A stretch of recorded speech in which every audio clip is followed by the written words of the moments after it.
ನಮ್ಮಂತ ಬಡವರಿಗೆ ನೀವೇ ದೇವರು. ನಾನ್ ದೇವರಾಗಿದ್ರೆ ನಿಮ್ ಮಕ್ಕಳನ್ನ ವಾಪಸ್ ತಂದು ಕೊಡ್ತಾ ಇದ್ದೆ. ನಾನ್ ಮನುಷ್ಯ, ನನ್ನಿಂದ ಇಷ್ಟೇ ಮಾಡಕ್ ಸಾಧ್ಯ ಆಗಿತ್ತು. ಸಂಸಾರದ ಹೊರೆ ಹೊತ್ತಿದ್ದ ಒಬ್ಬ ಹೆಣ್ಮಗಳನ್ನ ಕಳ್ಕೊಂಡೆ. ಆದ್ರೆ ಜವಾಬ್ದಾರಿ ಹೊತ್ತಿರೋ ಒಬ್ಬ ಮಗನ್ನ ನಿಮ್ಮಲ್ಲಿ ಕಾಣ್ತಾ ಇದ್ದೀನಿ ಸರ್.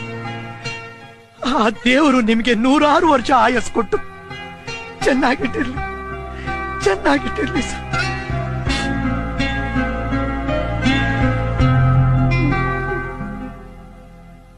ಸರ್, ಎಲ್ರಿಗೂ ಒಳ್ಳೇದ್ ಮಾಡೋ ಇವರು ಈ ಕತ್ಲೆಯಲ್ಲಿರೋದಕ್ಕಿಂತ ಸತ್ಯಕ್ಕೆ ನ್ಯಾಯಕ್ಕೆ ಬೆಳಕು ಕೊಡೋ ಪೊಲೀಸ್ ಇಲಾಖೆಯಲ್ಲಿ ಇರಬೇಕು ಸರ್.